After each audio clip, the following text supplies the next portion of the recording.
boot up and check those buttons. You are now locked in with HotKeys Esports, your hottest esports podcast on the planet, covering everything from the FGC to the VGC, IEM, everything, all of it under the sun. And we're here and we're back today. Talk about some hot topics. I am one half of the show, Dobon, always brought to you with What up, Prater? Yo. in the building. And we've got a stack show today. We got another stack show today. We're always stacked. We're always stacked. Stay stacked out here. Everything's always happening all at once in the world of esports. It's a year-round industry, especially when you cover multiple games.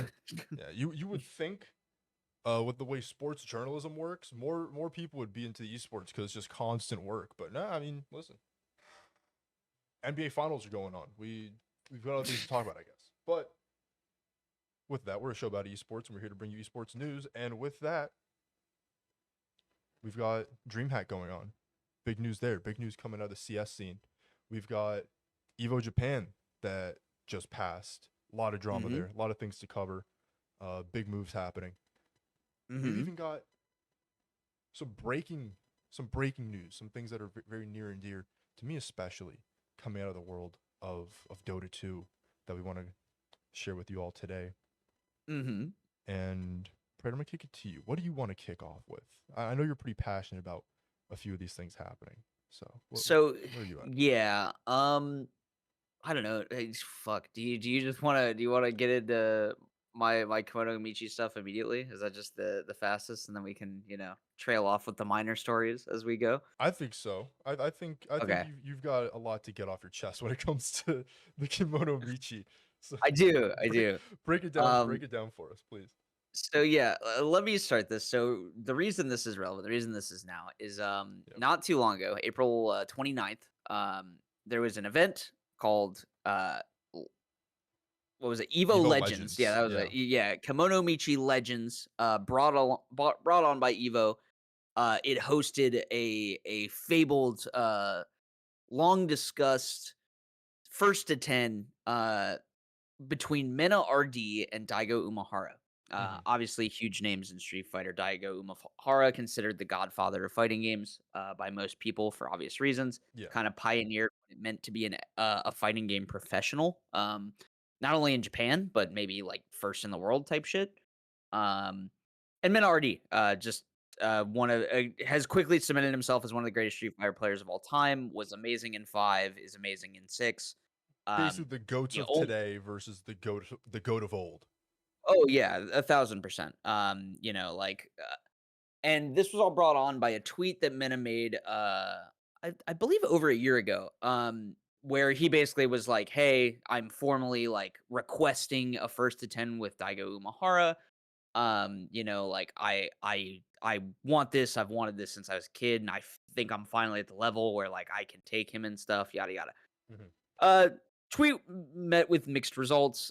Some people are like, "Hey man, that dude's like coming up on 45. Like you're kicking him while he's down. Like he hasn't ever been that good in like Street Fighter 6. Like he's always been solid, but he's not winning tournaments. Like you're in constant talk for top 1 of a tournament, not even top 8. Like what is the point of this?"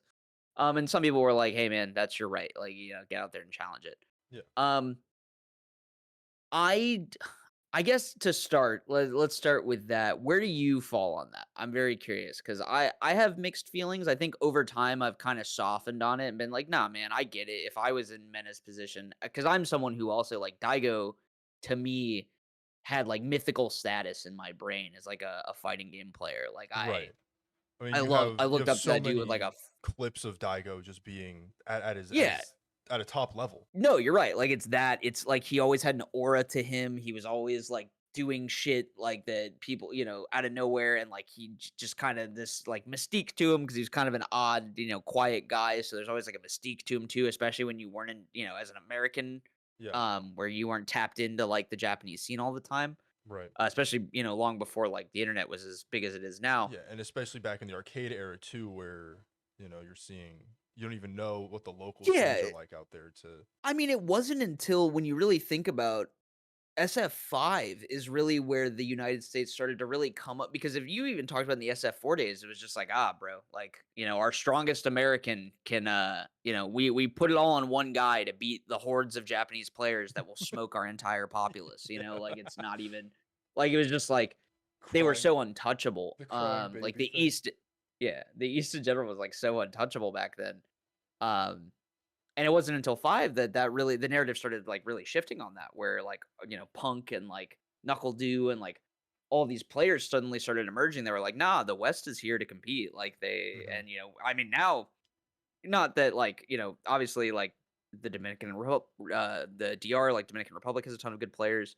Hmm. Punk just got, fucking 2nd at EVO Japan, like, Yeah. we're out there still competing, so it's a little bit more of a it's, who knows now, all the stages are kinda equal. But back then, that was not the case, and I think Daigo was just known as, like, this mystical figure, in fighting games for so long. But yeah, I guess first question, how do you feel about Mena in the prime of his career calling out Daigo for a first to 10 who is without a doubt not in the prime of his career? I think it's part of me. I'm torn. I'm torn. I think I agree It that was a is like, respectful call out too. I yeah. wanna double down on that. He wasn't like, "Yo, Daigo's dog shit. I want him to," like, it was very much like a, "I admire you. I would like this fight." Like, I knowing that, right, knowing that it was a, hey, like, as at where am in my career, right, it would mean a lot that I'm at a level where I feel like I can contest with you, right? When you look at it from that yes. perspective, where Mena RD is like, hey, I'm at the top, I'm at the peak of my career, and at this point, my next hurdle is beating my idol, Yeah. right? So if you look at that, perfectly fine, right? If you're looking at numbers, like, yeah, he's older, right? The reactions He just maybe doesn't have not the there. results. He doesn't have the Like, results. it's He's straight not up, he doesn't have the placing. results. The wins, the tournament wins are not there. This Yeah, is we're talking about a guy who is winning Capcom Cup, who's winning EVOs, who it's right. Daigo, everyone's getting hyped if he makes a top 8. Yeah, but like, does in a it was effectively a show match. Does that matter? So, Right? Like, this is are where we serious about, like, oh, he can't compete, it's just gonna be a blowout, but like, does that matter? This isn't like they're not so, playing for money, they're just playing for the love of the game. yes, kinda, so, in theory, in a world where this is a show match, I somewhat agree with you. This is where we get into perhaps the naming aspects of it. Mhm. Um, this is where we get to, and spoiler alert, because I think I wanna talk mostly about, because this plays into some stuff we've been talking about a lot lately with, a EVO and focal the point of the fighting. acquisitions. Well, yeah, exactly. A focal point of the fighting game community, a focal point of our culture kind of being bought out by people who don't get it. EVO, 17 EVOs a year, this whole thing. Um, this was put on, like I said, by EVO. They attached the Kimono Michi name to it. And the reason why, and basically, so to give you to spoiler the set a little bit, uh Meta wins. And yeah, like you said, many people walked into this being like, this is going to be a blowout. Like, why the fuck would you do this? Like, why would you ask for this? Like, and like, people are like, he can't disagree. Like, it's just like, it's not like for him to be like publicly called out like that. Like, there's no way he can just shoot it down. So, like, you're just going to like embarrass him on stage. And I want to come out right now and say, watch that set. If you haven't, it ended, I think, 10-6 and like it was not a blowout. I think Daigo wins. The stat was something like 80% of the games in the first to 10. He took the first round. Most of the games he took a round in period. So even as 10-6s go, most of them were to last round anyway. Like the story of long set Daigo, I think is still alive and well, even though now, because this was such a big deal. Because for people who don't know, Daigo prior to this set had never lost a first to 10 ever. Um, Literally ever. Yeah, like there is a Brian F did a great video that you can watch where he kind of just talks about prior to this set as a way of, because like I said, the hype around this set was non-existent because so many people are like, this is fraudulent. Like, this is bullshit. Like, there's no way Daigo competes. It's going to be 10-0. He won't take a game. And basically, Brian F made this video where, like, like, I get where everyone's coming from, but, like, let's look at the history of Daigo with first to tens and, like, just so you guys understand why anyone thinks that maybe there's something that can happen here. Because, like, I have it pulled up. So the first ever was, like, he had a 2013 match against Xian, who at the time was blowing Daigo up in tournament. Like, Daigo was not winning against Set in tournament or against Shen in tournament matches. It wasn't happening. Very similarly, like, everyone saw the first time, they're like, oh, it's gonna be a wash. You go back, because the whole idea is everyone is like, Daigo with preparation is the scariest motherfucker on the planet. It's kind of like the known concept about him is, like, if he can devote all of his time to studying a singular opponent and a matchup, he will generally get extremely proficient in it enough to overcome all this shit. This goes back to, like I said, 2013. He plays Shen in this set, first to 10. Score ends 10-0. Daigo washes him. Fucking Shen is just like, you're amazing. Fuck it. My bad. Like, walks away. Bro, I'm sorry. Yeah, and the same year, he ends up in another exhibition set against Infiltration, another first to 10. Same kind of deal where this is like another tournament demon that, like, Daigo is losing to this guy in tournament over and over again. People are like, well, what the fuck? Like, what's going to happen? He just washed Xian, who everyone thought was amazing. This Infiltration guy also washes him in tournament and is amazing. What happens here? Daigo plays the set, 10-2. Daigo. Fuck. All right, my bad. I'm sorry. I'll never confront you again, Sorry, Mr. Beast. Daigo. Like, it's just like, okay. Fast forward another 5 years. We get to the Kimono Michi era in Street Fighter V. So this set, to kind of start, so we can label why this Kimono Michi title is important. Let's start there a little bit now. Yeah. Now that we're starting to understand the mystique of Daigo. Yeah. Kimono Michi was started in 2018, and it was started by Daigo. He basically wanted to create a platform and a place for players with history, good players, like players who are well known in their game and who have history with one another, be it a rivalry, bad blood, whatever. He wanted to create a place where they could have a long set to settle whatever beef or, like, question they had on their minds, and that's where he made Kimono Michi. And when it was started in 2018, like I said, he didn't even have a match in it. The first, I think, 3 matches for a Kimono Michi were, there was a third strike set between Nuki and Deshiken. There was a Xrd Rev 2 set between Ogawa and Machabo. And there was a Super Street Fighter 2 Turbo set between Anakin and Kodakawa Shoten. I'll keep it a buck. I didn't even know who the fuck those 2 dudes playing Street Fighter 2 Turbo were when I watched that shit. I know that set was a wash because I have the result here. It was 10-1. Anakin got his shit blown out. But didn't even know who those guys were. But he would do this whole thing where prior to Kimono Michi, Daigo would make a video. He'd have interviews with the players where basically they would lay out, like, this is what I'm here to prove. This is my beef. Like, this is my problem or whatever, and they would talk about it. They would do a whole thing. And, like, Daigo would wait to be like, yeah, so-and-so's the GOAT, whatever. So he creates this thing. And when you look at the production values, it's very, like, it wasn't, like, low-key. It wasn't, like, a bunch of lights and stuff like that. It was very, like, it had a purpose, And like I said, the purpose was just, like, these 2 dudes are going to have a long set. They're going to settle. They're going to squash this shit once and for all. This had significance, right? Like I said, you have this first thing. It's received well. And everyone's like, oh, wow, fucking cool. Like, great. Fast forward, I think it was later on the same year, like months later, Kimono Michi 2 happens, right? And similar thing, very fired up sets. There was a Tekken 7 set between Yu and Tanukana, 2 female Tekken players who are extremely good in Japan, who did not like each other. Definitely kind of a beef set. Played out very close. It was like a 10-9 set. Really great. Go watch it. There was another Street Fighter 2 Turbo set between Kodaka Shoten, again, and a guy named Ito. And the big one from 2, like I said, this is Daigo's third long set. He gets called out by Tokido. And Chiquito is like, yo, I want to have this match. Like, I want to fight. You are basically, he says it like in his call. He's like, I think that Daigo is the long set legend, and like, I want to Right. prove myself. And for those who know 2018 Tokido, he was like the best Street Fighter 5 player by a long That shot was at that like point.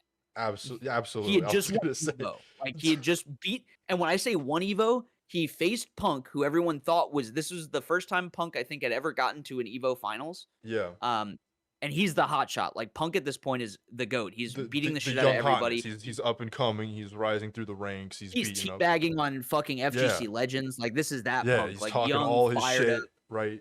Yeah, I just need to everybody's dog show them shit. Like, I'm the alpha. yes, Yeah, yes. yeah. Basically, he gets to winner's side EVO finals. Taquito gets there in losers, blows him out like 6-1, does a taunt combo on him. Legendary Oh, set. oh, Like, Taquito blows his shit back. And like, it had been like the story of that event too, because I remember watching EVO that year, and there was a conversation where I guess a bunch of people were at somebody's house in Las Vegas, like all the Japanese players were staying there, and is where a bunch of high level players were just playing sets prior to EVO. mm-hmm. And he was like, and I think Justin Wong was like, I've heard records from the house. Everyone says that Tokido is blowing everyone apart at this house. Like, Damn. no one is fucking beating him. Damn. Like, he's just, everyone plays him at this house. Punk, doesn't matter who, he's blowing everyone the fuck up. Like, and sure enough, he comes out on the EVO stage. I forget even who put him in losers, but yeah, he gets that grand finals and he torches Punk shit.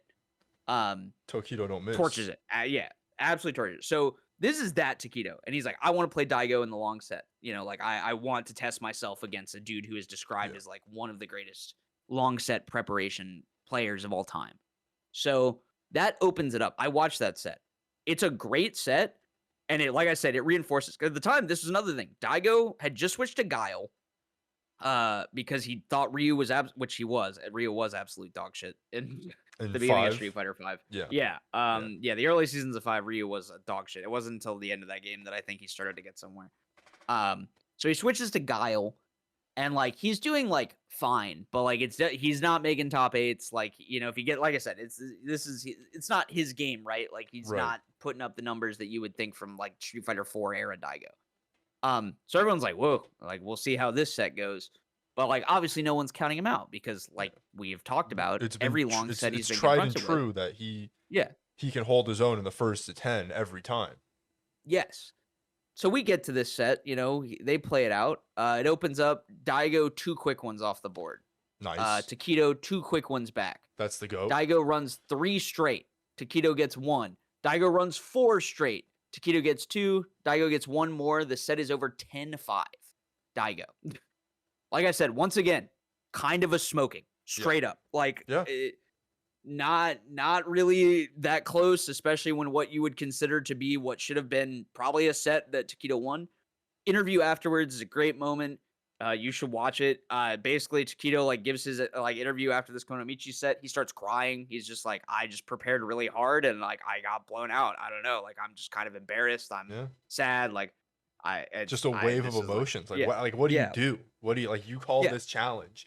You're regarded as the best in that respected game, and you just got shown up by literally by your it's challenger. hard, right? Especially because you had the same amount of targeted prep time that he did, and you're seen as the better player, and you just got rocked. And then Daigo has the follow-up interview where he's just like, hey man, like, I know it's kind of sad to lose this set, but like, your results straight, like, he literally was just like, I don't know, man, look at the tournament score, you're just better than me. Like, you have events, I ain't won shit except for this first to 10, but like, hey, shout out, just keep playing. Like, he's like, I'm winning the runbacks at the arcade. You're winning like the tournaments, like the shit that matters. He's like, you're an EVO champion, man. Like, you don't be so hard on yourself. Like, but yeah, that, like I said, so once again, now we're 2 Kimono Michis in. This has built a reputation with this event of like, these are high stakes emotional sets. People are putting their all into this shit. They don't even do one for 2 years after this until 2020 because Daigo's like, I only want to do them when there is a set that like commands the that requires it. You know what I'm saying? Like, he wasn't just like, this isn't about like random little sets. Like, this is about this isn't like you and your boy trying to like see who's better in the first to 10. No, this is There's emotion behind it. There's heart Right, that there's goes into gravity it. to this Yeah. stuff. Like, these people are putting their all behind a Kimono Michi set. Like, that's what that means, you know? Right. Like, it's like the name itself, we're gonna be rough here with the Japanese translation. I don't know exactly, but it's something to the effect of like the beast's path or the path of the beast.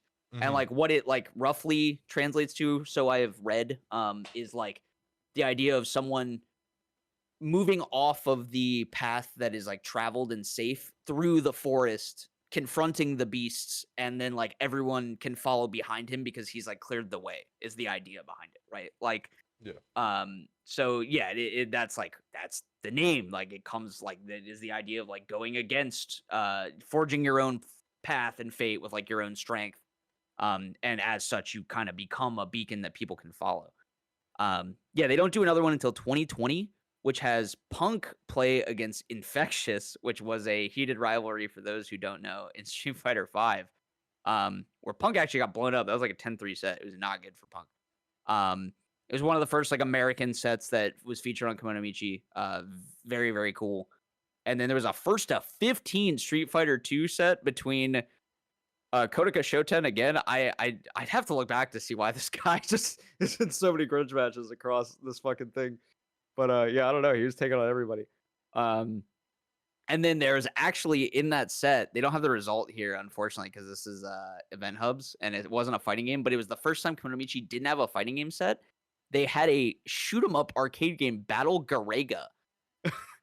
um, in which what was that? I was just laughing like the Oh yeah. a No, schmuck. yeah.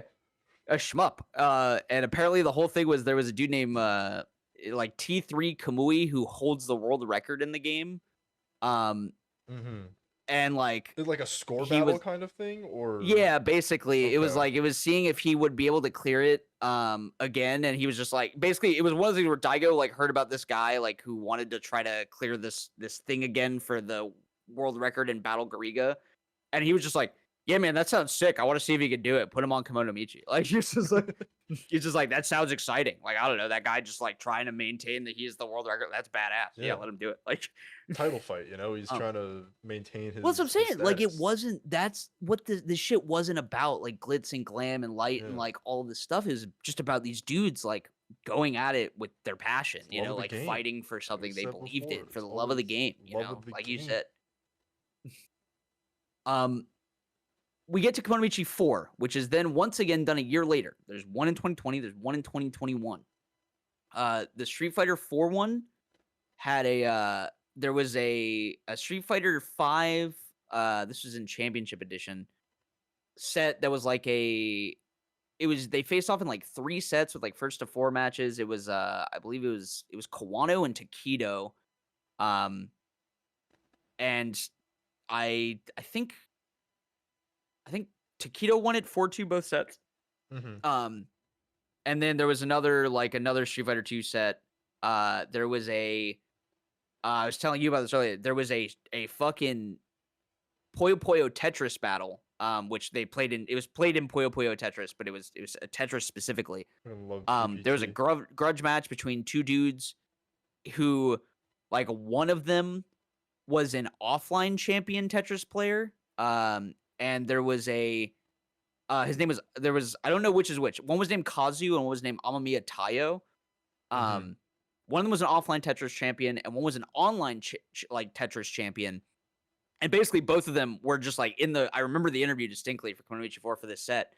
Both of them were just like, yeah, the offline guy's like, yeah, the online dude's a fraud. If he sees me on offline, I'm smoking him. It does not matter. Like, that guy is dog. Just And talking the other guy was mad just like, shit. yeah, I don't know. The online old man, fuck that guy. Terrible. I'm better than him. I've been better than him. Like, so like that's what I'm saying. Like beef shit. I don't know the results of that one because they don't have it here, but yeah, great shit. Really, really good. And then there Tetris was is also super hyped to watch. If you guys aren't yeah, watching it was Tetris, sick. you You guys should are look it missing up. out. Komodomichi 4, watch that shit. I remember someone did I don't remember who it was, but I remember this distinctly from that set. Someone did a perfect clear opener and won around that way. Like 10 full lines. like That's yeah, straight just 10 lines of trash. Just send over. yeah. Yeah, like it was disgusting. It was like a disgusting opener. And But yeah, there's that, and the other non-fighting game one that year was a side like it was some shooting game called Don Don Pachi Dai Ojo. I've I heard of couldn't Don even Don tell you. Pachi. Yeah, it's some Yeah. Japanese like shooting game, and it was a world record. Like basically, two guys competing side by side to get a world record in the game. That was the other non-fighting game set that year. Um, so yeah, and Komonomichi 4 is the last one up until this most recent one. So that was in 2021, right? Right. So it's Um, been 5 years. 5 years. Yeah. This we find out about the EVO Legends set. They attach the Kimono Michi name to it. Um, and basically, like I said, it happens. The set plays off. Suddenly, there's this like outcrying from the Japanese community where on Twitter and stuff like that, social media, Japanese community is pissed. They're upset. They're very angry about like they're like calling for like just like this event was a disgrace. Like you have kind of besmirched the name of Kimono Michi, like all this stuff. And thankfully, there was some very good videos if you want to look into it. Also, once again, I read Brian F. and Wooly actually had great things trying to figure out like what went wrong because they were like, they're not Japanese, but they're like, I'll do the research. Like, I want to Yeah. figure out why the Japanese community is so mad. Yeah. And basically, kind of what it was presented is like the way that they treat, because Kimono Michi, I always felt like when I was watching it, like I said, it had stakes to it and it felt kind of grittier and real. If you watch the production for this Kimono Michi EVO Legends thing, it's very much like an EVO production. You know what I'm saying? Yeah. It's got the glitz and the cameras and the Yes, lights. And, they're doing things like they're cutting to the crowd and they're like doing like, oh, if you want Daigo to win, cheer. If you want Mena to cheer. win, Yeah. They're doing cheer. crowd work They're and Yeah, exactly. The crowd work and all this stuff. They even had like theatrics. two like opening sets before it that really didn't have like it was they were notable high level sets. It was like Arslan Ash and Chikarin in Tekken 8, and then Gato or Lagia and Goichi in Fatal Fury, which like are high level sets, but like they don't really have like a historical significance to Yeah. them. They're just like high They're level just there sets. just to There's fill nothing. in like pad Right. time, which again Yeah. it's kind of not the point. Right. The antithesis of this kind of thing, right? Yeah. So yeah, they do this, and basically, Brian F. in his research, like as he was looking and like reading messages from the Japanese community and stuff, was basically he's like the way I need to like frame this so that like the Western audience understands, or at least that I understand from having read this, is like these Kimono Michi sets are not like they are like there is a when you play in a Kimono Michi set, you are playing with like everything on the line in the sense that like the results of a Kimono Michi set It's the are blue final. lock panel where it's like, have you ever played soccer with your life on the line? Right. Yes. So these are literally like the idea is like if you play this set, let's say you go up against your rival in a Kimono Michi 1st to 10 and you lose 5 to 10. Like let's say you just get straight up, you get 10 0'd. You could go and never lose a set in the rest of your life, but as far as like the way that these people interpret Kimono Michi, you will always be like, he's better. He beat me there. Like he 10 0'd me at Kimono Michi. It doesn't matter. Like they are putting like so much emphasis on like this set. Like when you come to It's got Kimono like a Michi, layer of you are putting finality and like just it's a definitive moment. it is a black mark. Like it will, whether you win or lose, it is the greatest point of pride or a major point of defeat that will follow you for the rest of your life. I think like so he's reading like a translation from Aru, who, if you know Aru, he's like a famous like FGC commentator in Japan. The Japanese guy has been there for years, does a lot of Street Fighter 6 commentary and stuff now. Super notable dude.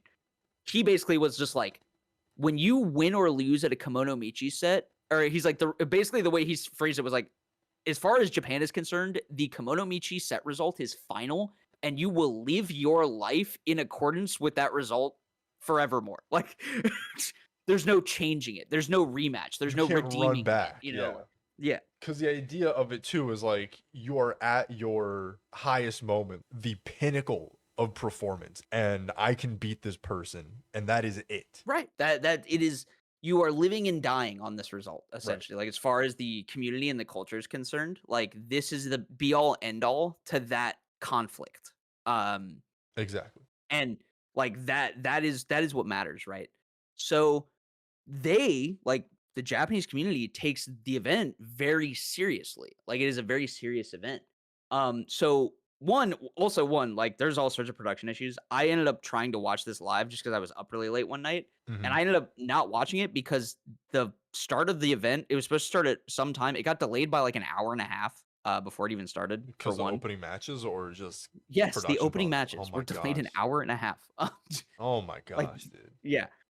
So, production shit's going on, whatever. They go through these meaningless sets that don't really matter, whatever. We get to the event of the hour. This was like I said, they sold tickets to this. People are seated in the audience who paid to be here, who paid to see a historic set. They want to see this live. Like, this is literally like a historical set to them. It's a Kimono Right. Michi set between notable people. Um, and first of all, they come out and, like I said, they do some crowd work. They're like, if you want to see Daigo win, cheer. If you want to see Menardi, everyone in the Japanese crowd is already like, what the fuck are you doing? Like, this has nothing to do, like, in their mind, this has nothing to do with the crowd. The crowd Right. is here to witness Yeah. and nothing else.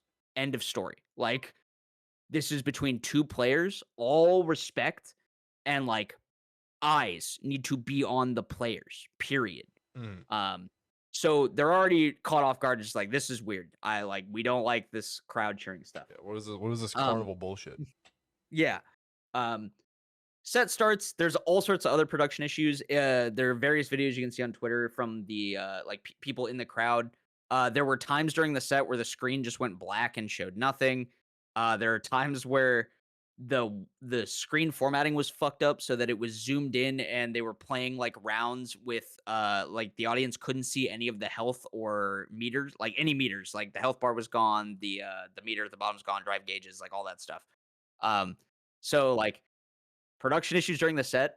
There's a scene at one point, they're like cutting to the crowd between rounds, and like there's a shot where they close in on, or they swap over to Bonchan, notable Japanese Street Fighter player Bonchan, in the crowd, and he literally, like, he gets like visibly like kind of irked and is like mouthing something, and it turns out he was just like basically like being like, get the camera off of me, like, what are you doing, like, there's a set going on, Yeah. like, why am I on camera right now, like, Show the game.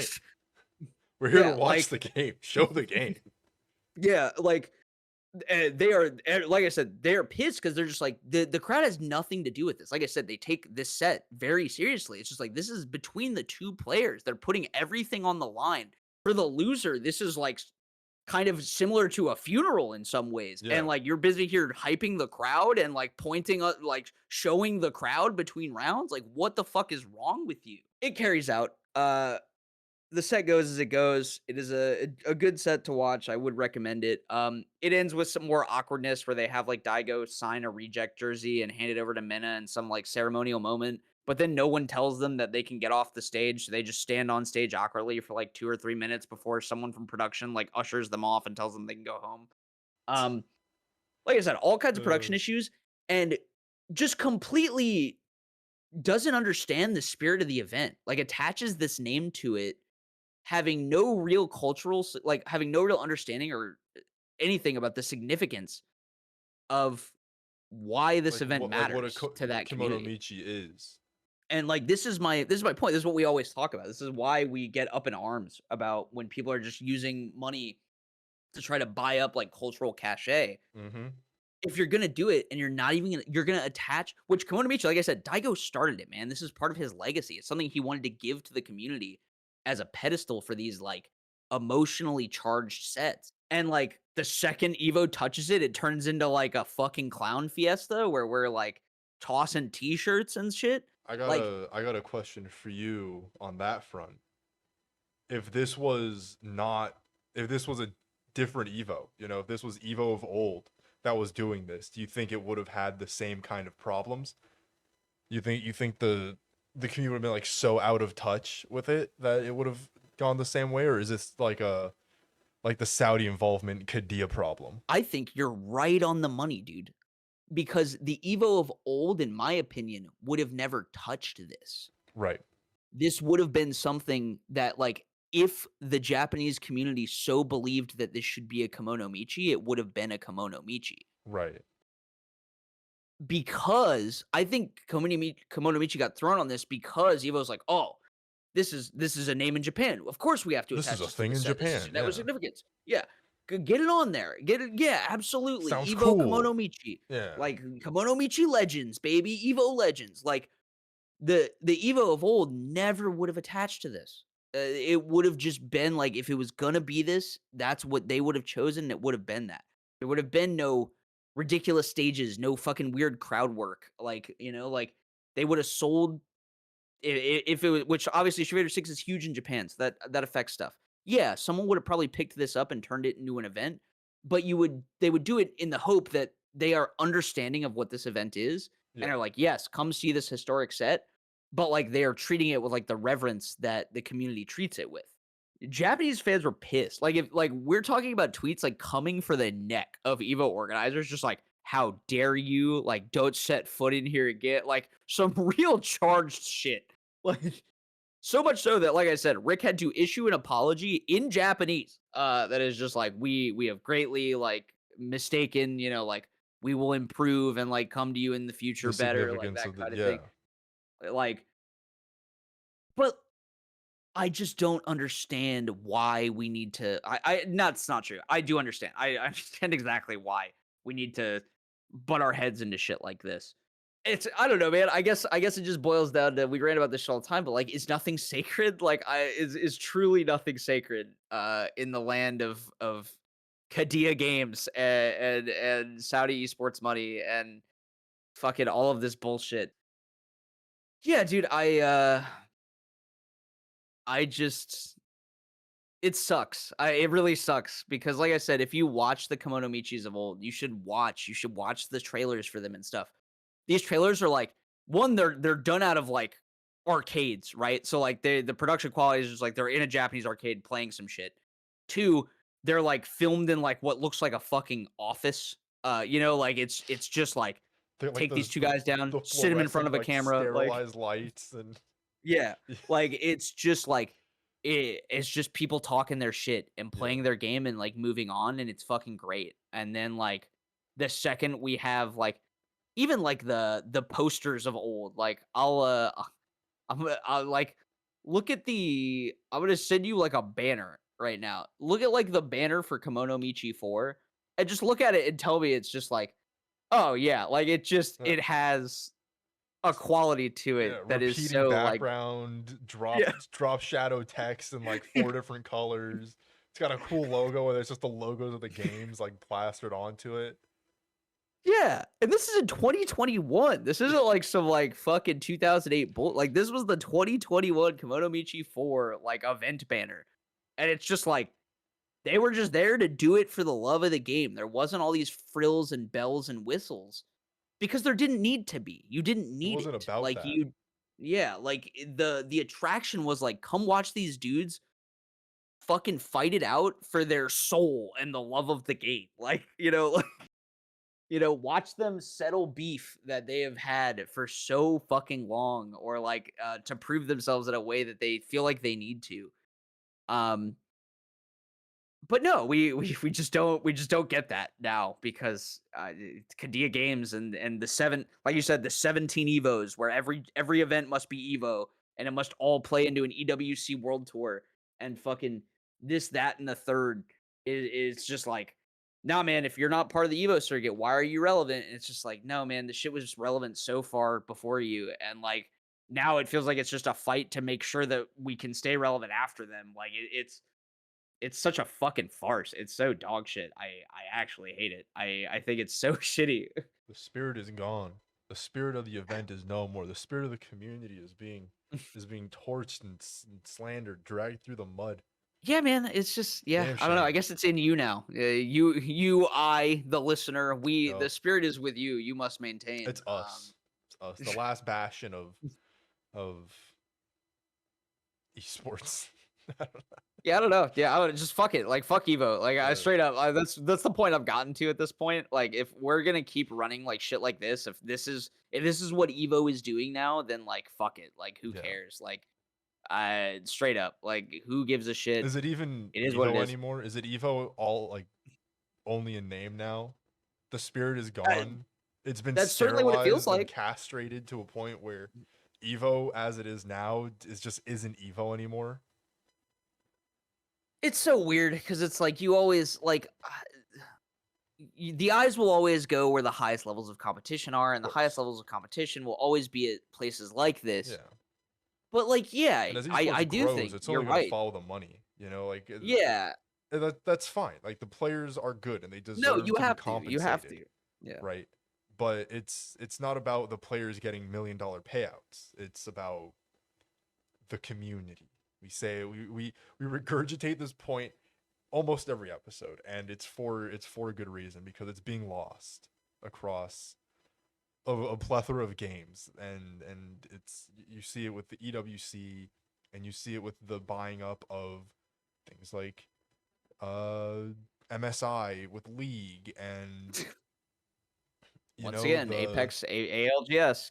Guess where our first land is? you It's know in fucking Riyadh because it's a part of EWC. That's just fucking the IEM circuit having the ESL circuit, sorry, having right. an event at EWC in Riyadh because Yep. all roads lead to Riyadh now. And for what, like, for what, right? And these events are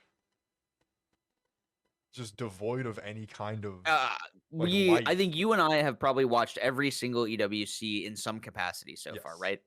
yes, all like what, two, three of I them now. I come yeah, two of them. I even watched Gamers 8 before it became EWC, the fighting game one. Mm-hmm.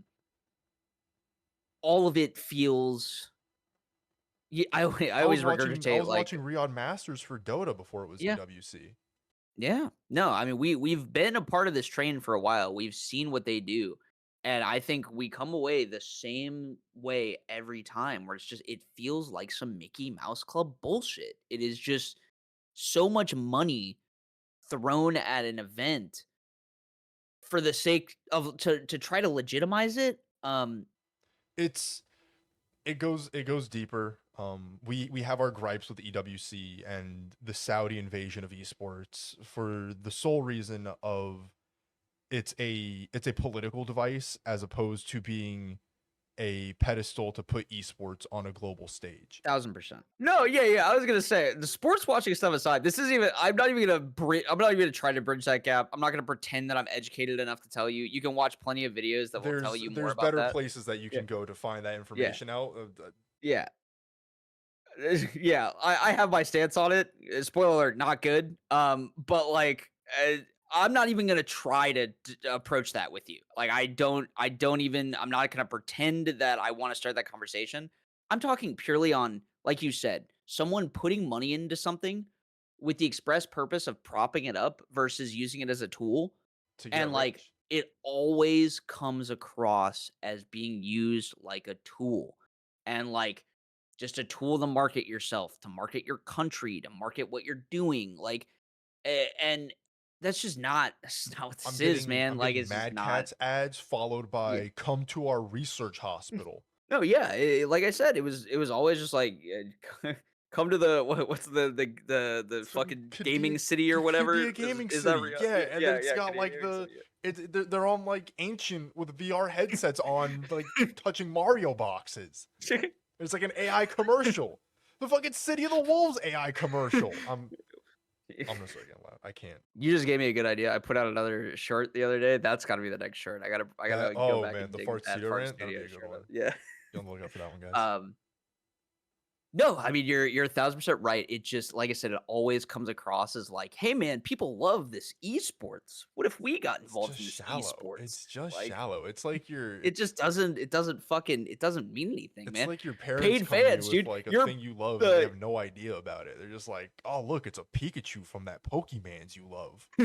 Like no, literally. I mean, you got motherfuckers. that's all it The is. Falcons. The Falcons has paid fans at the EWC stands. Like they're literally hiring like dudes to like coordinate the fan crowd to be like, let's cheer for Falcons, guys. Yeah. Watch this. I'm gonna clap and you're gonna clap with me. Yeah. Like, Computer get fucked. computer show me Falcons jersey sales from outside of Saudi or international jersey sales of Falcons players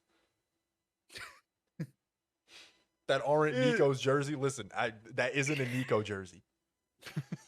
Heard that shit. any other player. I mean, any other player's jersey sales that isn't Nico's jersey. He doesn't wear. That's like the LeBron Heat jersey, bro. Nobody wants that. What else? Nobody wants the Nico Falcons jersey. They're burning it in the streets. G2 fans are burning their Nico jerseys in the streets. They spit at the Falcons logo whenever they see it. Now they're doing it to Kerrigan. Dude, okay. This is a segue. Yeah, I would say we should probably bridge it because I don't know if you have any other thoughts. That was just what I wanted to say about the fucking just bastardization of what is a historically cool event. Yeah, and what is so culturally significant to fighting games, where all roads would lead to EVO, but now it's all roads lead to Riyadh, and EVO doesn't fucking matter anymore. And I'm glad at least, like, I'll say this much. I'm glad that at least there are people, not just in America, but like in Japan that like are like, hey, this is not okay. Fuck you. Like, real. Fuck you for what you did to our event. Fuck Stay you angry. for trying to do this. Like, be the revolution. Like, yeah, I don't know. Be mad. Tell this shit that it sucks. Like, I don't know, because it does. Stop crushing the key in my face. I don't care. It's awkward every time they do it. They stand there and it's just kind of like, throw your opponent's key into the furnace. Shut up. Shut the fuck up. Play the video game. I don't care. Like, I love you, Ryan Hart. It's not your fault. That's all I'm gonna say. But yeah. All roads do lead to Riyadh, in fact, and that is never more true for our favorite IGL here at HotKeys Esports, the GOAT, or I guess formerly now, the sellout, I would say the punished GOAT, the besmirched GOAT. Kerrigan. Yeah, so it came out that or Kerrigan finally, I guess, had an interview where obviously people, they talked to him, HLTV talked to him about the Falcons project, kind of how it went down. If you weren't in the know already, phase, if you only get your news from us, Kerrigan has left FaZe Clan. FaZe Clan finally imploded. They've had enough. Kerrigan made a few calls, said, "I'm not missing the major," and the Prince himself called him and said, "I got you." Wrote him a check and put him on the next flight out to Riyadh. Yeah. People were obviously pissed because it came out of nowhere. It came about like 2 weeks, not even, if you listen to the Kerrigan interview, it was talked about 2 weeks prior to the major deadline, the roster lock for the major. And it only finalized, like, I guess, hours before the actual deadline hit. Yeah. But they're working on tight timelines. A lot of people were pissed because it's like FaZe, basically it seemed like people got the impression that he just like ditched, and like the players were not really informed. They kind of left on bad terms because they felt like they just got abandoned, all this other shit. Kerrigan finally got out about it, and basically he kind of explained the timeline a little bit, at least from his perspective, which I'm willing to. I'm sure he's not lying. I think like I'm not gonna. He has no reason to, I guess, right? Like, why would you lie? So basically he explained, like, obviously he gets the offer like 2 weeks before.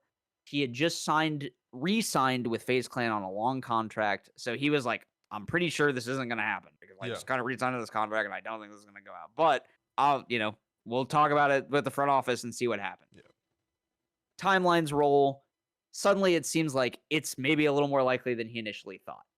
And basically he was like, I didn't want to go tell the players because if I tell the players and the deal falls through, then I look like a piece of shit. And I just, no one has. I just want to leave. And that's not especially if you're leading a team, that's not the precedent you want to send.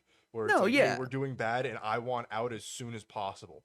Right? Yeah. So it's like, let's say the deal doesn't go through, and then basically all his players are like, oh, you're still here? Fuck you. I don't care. Like, don't call shit. I don't give a fuck. Fuck you. Yeah, I don't trust you. You tried to jump ship. Yeah.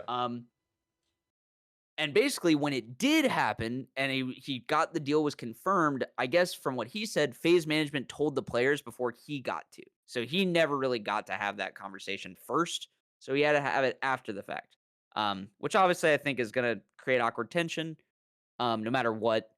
But like, it seems like maybe his hands were tied. It does seem the word on the street is we obviously don't have numbers and there's no way to know. But given the context of him being signed to a fresh deal and all this stuff, it does seem like he may have, at the very least, got FaZe a hefty check from a buyout perspective, which is cool. You're not leaving them with nothing. Like, they have capital in order to run the team and find a replacement, that kind of thing. But yeah, I guess what I'm curious is, has this softened your thoughts on Kerrigan's jump at all? Obviously, we're Falcons haters. I don't think you or I are happy with it. But does it feel less like he Yeah, middle fingered we FaZe we Clan? talked about it Yeah, last episode. From what we know, from what he said, where the org had already told the players he didn't have a chance to like break it down himself. I think it softens the blow a little bit, but I don't think it sure. makes it like any less bad. Where we talked last episode about how other players on FaZe were approached by Falcons for a move, and I forgot who it was. Yeah. It might have been Twists. It was I think the rumor is that it was yeah. Twists. I don't Rumors that think it was anyone has Twists, confirmation, but yeah, the rumor is Twists and was his approached by response Falcons. was, "No, I have morals." Go to response by it'd say Yeah. W Twist, Yeah, right? W Twists. If that is true, if it was him, My new IGL, my new good my new IGL IGL. twist. Listen, they're having a ball, and they're having a great time. I do want to, yeah. Well, we're gonna talk about that after we get through this card thing. Because yeah, we cannot not talk about that. I am like this shit. But I mean, I think for a career move, it's like neutral for Kerrigan, right? Like, you're going to the major, Sure. right? You're not in the camp of being, of not making every major that there has ever been in your career. You've Mhm. made it. You did the things that you needed to do to make that happen. Whatever, I get it. It's where the money is, And right? after the dust has settled a little bit, Mm-hmm. I think we are all in agreement that something needed to change with FaZe. Yes, there needed to be a The change old with roster FaZe. just simply would not work Yeah, anymore after that season or this season, right? right. No shot. Right. You can't run that shit back. No, That was absolutely not. atrocious. Absolutely it's the not. worst in the like in the Fucking org's history. everybody's Like, shooting like yeah, shit, right? Kerrigan's calls are just falling through. Like, either yeah. something's not working with the team, they're either Clearly, not listening everyone to was just him, off it. Yeah, or he's not putting the numbers or the stats up to be taken seriously as a leader. Something happened, and yeah. Kerrigan's like, "I'm out. I can't." Clearly, Like, he we needed a need something change. to He got his change. change, I need and to I do change. think, Everybody else needs to change. yeah, It's best this way. it does seem like maybe we can come out better on the other side for it. So I'll give it that. Which is fine. But Do yeah, what needs to be done, right? yeah. If it's the Falcons, it's whatever. I would prefer it not to be, right? Oh, of course, yeah. Go to I'm like never gonna be happy about a player I like going to that. go to org. fucking I Ents or got something long-standing at beef, bro. least, I don't know. you It is know? what it is. It's Yeah. not gonna change. He's putting up a .77 rating, by the way. His first. Well, no, match I was with gonna say Falcons. before we, I guess, Still if you can't- want to talk still scores, did can't you shoot. see who they lost to at PGL Astana? Brother. Nines, bro. Nines. Dude. Falcons? No, yeah. No, I would say they 2-0'd K27. Yeah. They faced off against Nines today. They lost 13-8 on Nuke. Won a map, Oh one my Mirage gosh. 13-9, and then lost on Dust 2 13-1. Nines blasted them on Dust 2. Blasted. This is gonna bleed into the FaZe point, so I'm gonna get this out of the way now. The previous event before Astana, who would they kick? Kixon is who they swapped out. Yes, Kixon is off. Tessus is the only like It was the remaining. same thing when the Monacy trade happened, where, and this breaks down into team culture, right, and how important team culture and player chemistry is, right, where Kixon is now contractually obligated to play out the rest of the tournament that he's in, knowing very well that he is out of a job. That he he's going to the bench. He's terminated. Yeah, he's gone. Right? He's being benched, he's not playing, he's being replaced. And he is contractually obligated to play out the rest of that tournament to the best of his ability to try to squeeze out a win for his organization. Right. Right? That is shitty. That sucks. Kerrigan is already in the office practicing, and you just have to sit there in the chair and just get cucked by the new IGL. And there's nothing else you can do about it until another team picks you up, right? Mouse, I hear that I hear that you need a change. Ooh, have you heard this? I didn't know this. No, I'm just saying I hear Mouse needs a change. You know, we talked about this last episode. I'm thinking if they're getting rid of they're getting rid of Jimmy. I don't know if you've seen they beat the shit out of G2. Yeah, dude, I saw the jail clip. I saw the fucking Deagle clip. Jail's fucking going, dude. Jail on Mouse is fucking Lithuanian king. He put up a .95 in that set. He's up there. Yeah, it's the king of the Baltic region, right there. Yeah. So it's I think it's hard in a world where you're doing this to players actively in the middle of the season consistently to create a team culture of any kind of trust or respect between staff and players, right? And as big of Zonic haters as we are, he is also a product of this, and we can't fault him as much. But it's just so hard for people like Nico, like m0NESY, to be taken seriously on a team like this because they're phenomenal players, but they're in an environment where they are just a number. You are just a statistic. You are just a means to filling the pockets for your corporate overlords, right? There's no soul. There's no soul and culture here, and sure, Kerrigan might remedy that because he IGL'd for Nico before, right? He's played with these players before. He's got history with them, and Kerrigan is a jolly old guy. He's a good lad. Yeah. You know, he likes to have fun. He does the ambulance thing, which, you know, weird in the Falcons jersey. It's, you know, the phase culture of being kind of like the bad boys of esports, where, you know, they've got like a swagger to them when you look at like their content team and all that. That made sense. You're on Falcons now. It just seems so sterile and so forced. No, I agree, because part of your fuck, dude, you're nailing something. I didn't even think about this. Yeah. But yeah, you're absolutely correct, because you're right. The moniker phase bullshit is that for a reason, right? Yeah. Like, it was like the whole idea was like they didn't play clean and like they won. They like talked shit. They had this like swag to them.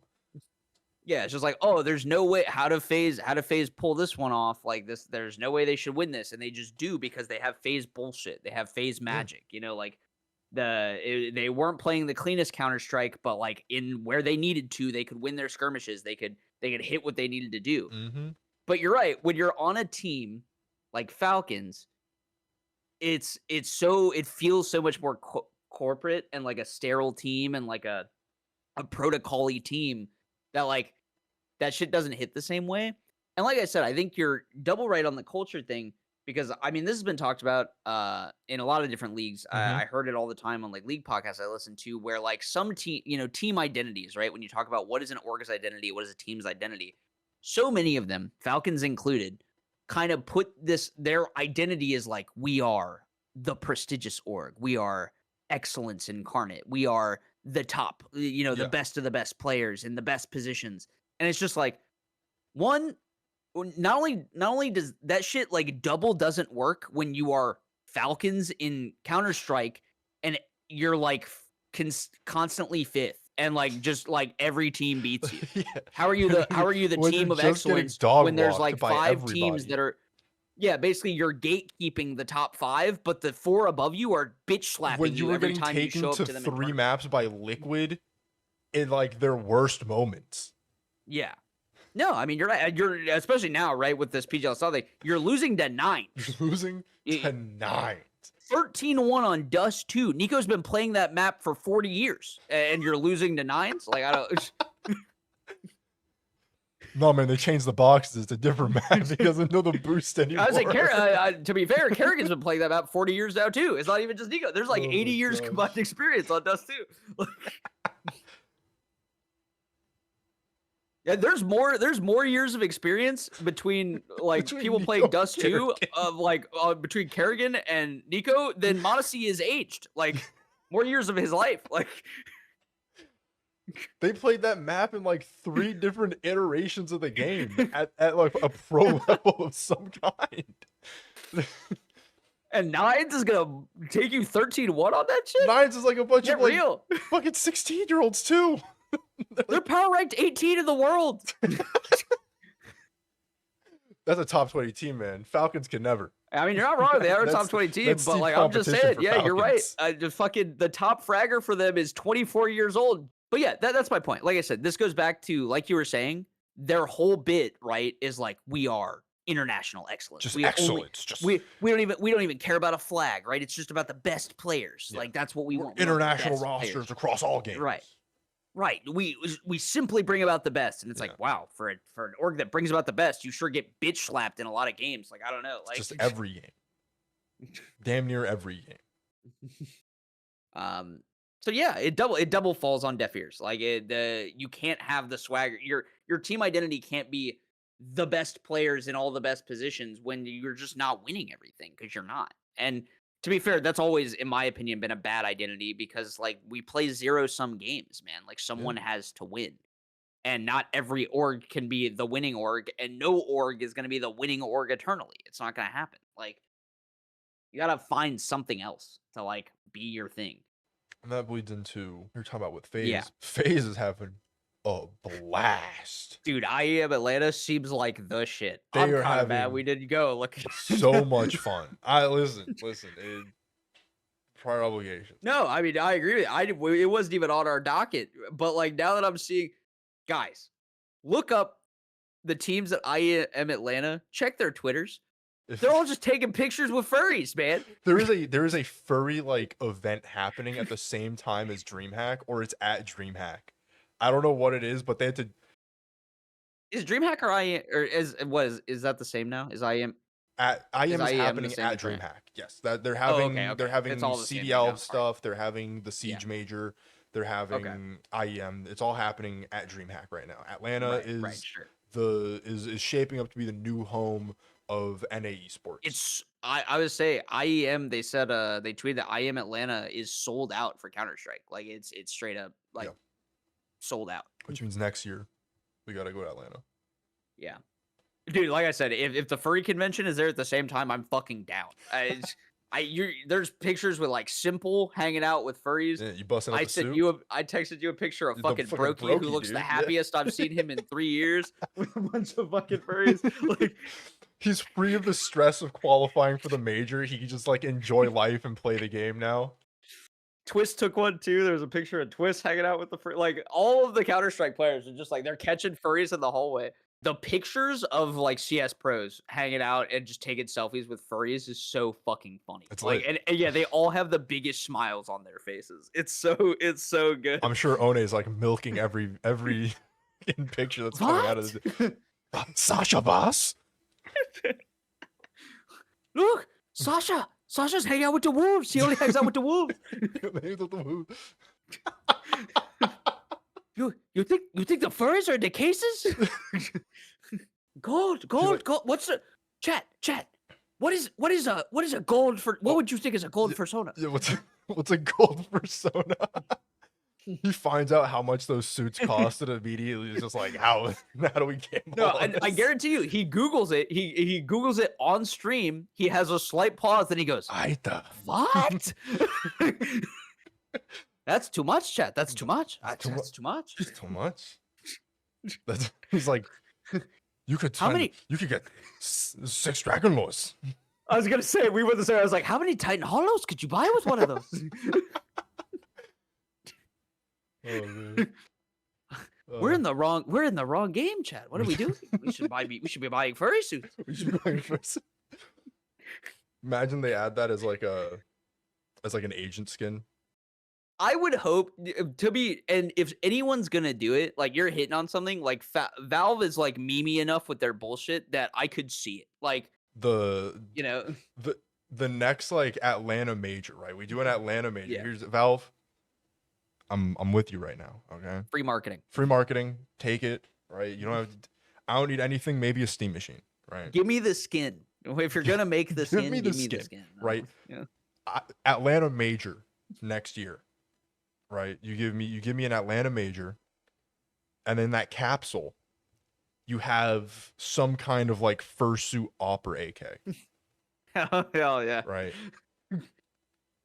a furry head charm, like Furry head, just like a fox head dude, you charm. do Yeah, like the little sausage charms, but it's like a yeah, furry, like just fursuits, yeah. you know. And you put Sonic Fox in there, the goat, right? You The you goat. you cross, you cross the esports barrier of games, right? Because there's Extend a bleed hand over, right? across the Yeah, esports yeah. I aisle. mean, Yeah, who's in gaming? Who's like your furry poster boy, right? It's got to be Sonic Fox. He's in. it's gotta be Sonic in. Fox. He's literally in a video game, you know. So Yeah, no, that is the furry goat. yeah. So Best furry player I've ever seen. find me more, you know. You ain't finding one with that many Evos, I'll tell you that much. That guy has more Evos than across multiple maybe games anyone? too. I don't know. Yeah, like across multiple games. Not Yeah, he's got a ton. not even just his No. Mortal Kombat and Dragon Ball. It's like he's DOA, you gotta say DOA, he's Dragon putting Ball, up Skullgirls. numbers. Yeah. Make the skin, make the charm, put the stickers, the charm, and the skin all together in a bundle in the armory. 200 stars. Do what you have to do, make it happen. Yeah, Same- that would same be good. time next year. I would capsule invest. Same time if next year. we're You getting know who's furry. not having a good time with it? And you know what would probably not be on Falcons Twitter? Any of this. I'm kind of it's actually funny you say that because yeah, it's like PGL Astana's going on, and like obviously that event has like some level of prestige. You got like Mouse there and Furia and like Spirit and shit. I just think it's funny because yeah, you look at that, and obviously notable PGL Astana, notable lineup, but like you look at like the IEM Atlanta roster, and it's like I don't know, man. It's just like it's fun. Like I want to watch IEM Atlanta not like because it's like a US based event, but it's just like you got Vitality, you got BC, you got like Pain, FaZe, Simple's NRG, playing, Passion FaZe is UA, playing. Liquid, Yeah, man. Navi's there. Like it's just like I don't know. Yeah, you're gonna get some fun shit at IEM Atlanta. That's all I'm gonna say. Yeah, And it's a you party, can dude. tell in the furries on Twitter. Like yeah. I think it's good that we're getting more events in NA. It's been too long. It's been far too long. It seems to be we're back. getting- I yeah, we're mean, getting what Texas. historically, everyone that's been in NA over the last year has been sold out, like sold really well ticket wise. So Mhm. I mean, it's cool Yeah, to we see that love- there is a want here. we love our guns, man. Being filled. We do love our We love guns. our guns. Absolutely. Yeah, 1000%. Who do you? I guess I don't even. Yes or no question. Yes. Very simple. Lay it on. Does Vitality win IEM Atlanta? I mean, yeah, probably, man. Yeah. Why wouldn't Yeah. they? Who's gonna take it Does from them? BC? follow up Fucking follow up question? Obviously, Monday opening round, Vitality do play BC game. Do Uh-huh. BC game get a map? Yes. Ooh, Yes. I like it. I like think it. they get a map. I think it goes to 3 maps. BC The Vitality. third map is a squash. Like Vitality gets mad that they lost one and just fucking. That's what I was like. Right. Vitality loses the first map typically, and then just like sweep them, no contest, 13-2, like afterwards, and like And the only comms you're getting in between are like after every round, they just cut to Apex just being like, "We're dog shit. Everyone on this team is dog shit. What are we doing?" he gives like an electronic speech to his team, but instead of like saying he's gonna eat them, he's just like cursing them out. He's like, Matthew, I need you to hit your shots. It's pretty funny. Anytime they cut to him, it literally is just him be like, "We're all playing like shit." It's like sometimes they'll single out like one guy who's just like, "Except for Robin. Robin's doing great. Everyone else terrible. Step it up." Robs just gives him a thumbs up in the corner. He's like, Yeah. thanks, man. I've seen him do it Yeah. from time to time, where it's just like he's done that, or like I remember hearing one where he's just like, "Mezzy, thank you for keeping us in this game because no one else wants to play." They have fun. They have fun over at Vitality. They do. You look at that. They do. Yeah, I think they take a game because like think about the finals to the last IEM event with Navi. No, yeah, I think you're right. Which I think was- Vitality are not immune. Like, people bring up their map streak because they'll usually put up a pretty big map streak. And I think they even asked like Rops about like whenever they asked him last about like their map streaks and stuff, he's like, "Man, the map streak, like whatever. Like Yeah. we don't think about it. We don't care. Like We just want wins. we lose a man. map, we lose a map. Yeah, it's like we want to take home trophies. we want Like, the that's series. why we're here. That's why we're doing it. Like, yeah. I think they even if they let BC Gaming win, I feel like they understand goes back. It's always back to culture, man. They understand the Yeah. culture. They understand what the people want. Not that I think they're gonna let BC game win, No. but they like to have fun. And they might have fun that Yeah. first map, and win Yeah. or lose, they're just gonna be like, oh, it was cool. And Simple's gonna be allowed to do some cool stuff, right? And that's just I'm saying then Taz will slap somebody on the back of the head and be like, all right, yeah. fine. Yeah. And then they're gonna Rops is gonna activate. Zywoo's gonna hold a dirty ass angle, and they're gonna be like the goat of old and the goat of new. Like I hear fucking Moses in my mind already, screaming about Simple and Zywoo 1v1ing. God, they got that matchup on Cash next year is gonna be insane. It's gonna be insane. Do you think? I guess yeah. Unrelated to this, do you think Cash is in for the major or after the major? I think it's got to be in for the major, right? Like they're gonna cut something For before this it at the major? major. Yeah. I don't think there's time, man. You really? I don't think they there's might try time. to force The that major- shit the in major's for in, the like, major. 2 months. Not even. Maybe you're right. I don't know. I could see them just being like, "Hey, emergency switch up. Like, start learning this map now." And it just, well, I think what'll end up being is, like you said, it would be annoying because I don't even think you'll see it that much because I assume, let's say they announced at the end of these events that Cash is in for the major and like something is out. Yeah, the major I starts think next most month. teams will just end up banning it 90% of the time. Like, it's not even really gonna get played. Yeah. But I mean, yeah, if it's not in at the major, I think we know No, for a it's fact probably that in for the it's next in. major. Yeah, I think it's after this in. major it's in because it's already on Face It, but I don't think it's in for this major. This major's next month. Like they don't have time. Like teams don't have time to prepare for Cash. You know. That's the fun. though. Liquipedia. I mean, that it would be sick, but I mean that's like such a big shakeup where it's like, No, yeah, I don't. You're you probably know, right. do you give the victory up to a fluke if it goes to 5 maps and the last one's Cash? You know. Would Vitality have won that map if it was anything else but new Cash? You know. Yeah. No, I mean you're probably right. They probably won't put it in, but yeah, I think it'll Liquipedia be also out. What do doesn't you think show that leaves Cash is for on there. Cash? I fucking hope Overpass. You really? I I want Inferno more than I want Overpass, but I also want Inferno out, but I want Inferno out to, I don't know, keep like Ancient or something. Like I would take anything else but Inferno and Overpass. my controversial take is I want Inferno and Us too. Dust 2 out, and Yeah. I want Train and Cash in their place.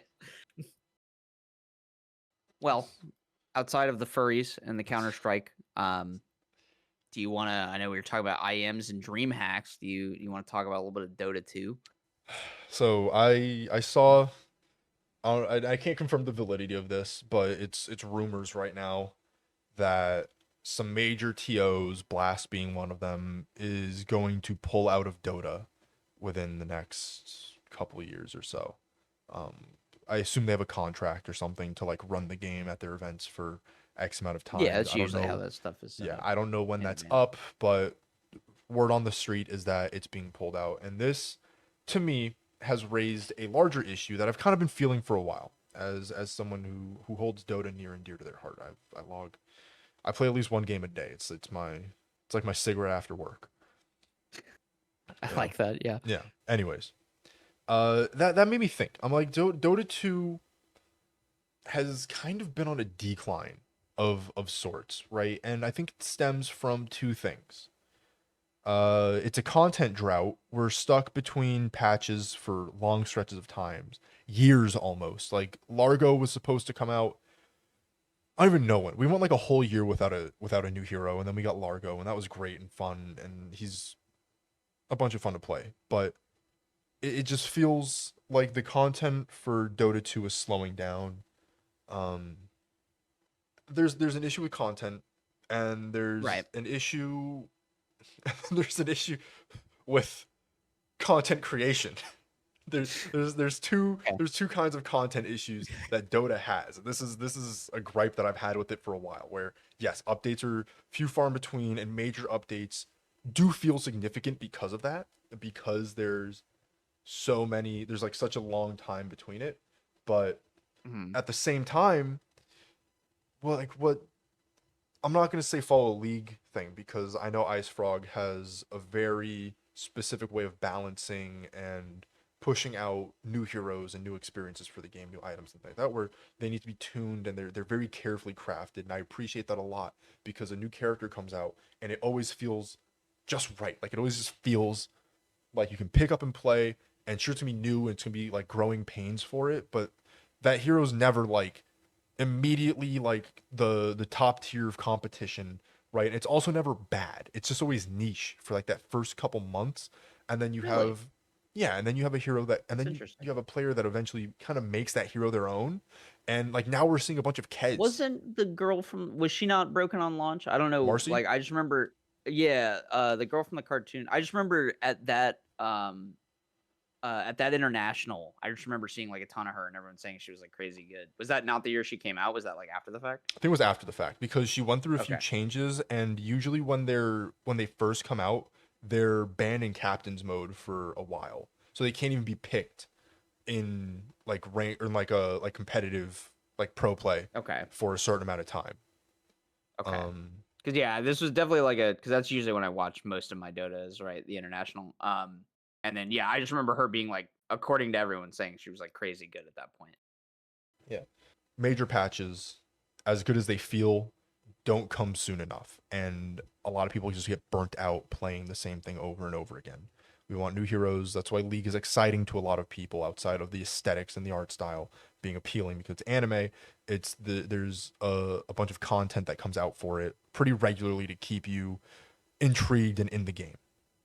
Like, that shit's on a what, like, a 2-week patch cycle, right? Yeah, something like that, or like a month at a time or something like quarterly uh Oh, champion no, there's drops and stuff I like that. believe it's 2 weeks. I like obviously, major patches are, like, Yeah, every month or something, but, but like, like a there's a balance big change and like patch every stuff like yeah, that there's comes some every two amount of weeks. balance changes every 2 weeks, I Right. think. Which Dota has like minor patches come out, but I'm saying Yeah, like a major patch every month that League has, or they're like yeah, their themed seasons are I think right. important in Dota. As much as there is underlying lore, it's not super fleshed out, and it's hard for people to remain engaged with it when they don't have a story or anything to connect to, and it's kind of just a game to kill time with, which is like what I'm doing with it now, which it's fine. Content creation, on the other hand, there's like no entertaining Dota creators.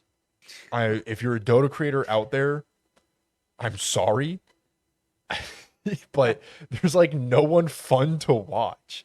For a while, it was Blitz Spanks. Shout out Blitz Spanks in Australia, cool dude. But he plays League, and he gave me that like League content creator vibe, but in Dota.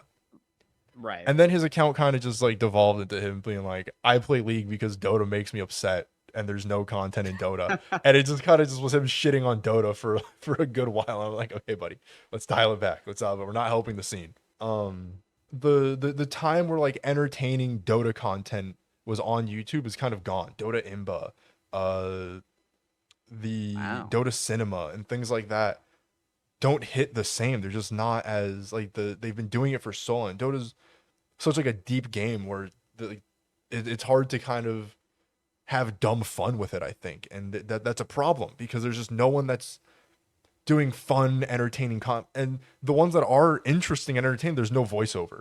It's always You're it's just watching straight you're gameplay. watching straight gameplay with like TikTok audios every couple of minutes when like another hero shows up on the screen. You have like the Wakaliwood like why are you running meme and stuff like that. The initial D speed lines and Deja running in the vu. Yeah. deja vu running in the 90s when you chase somebody down every time. It's the same thing over and over again.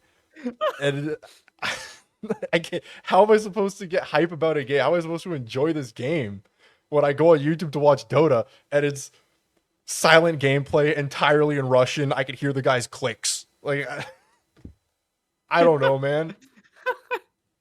Just click size and then an occasional TikTok soundbite meme.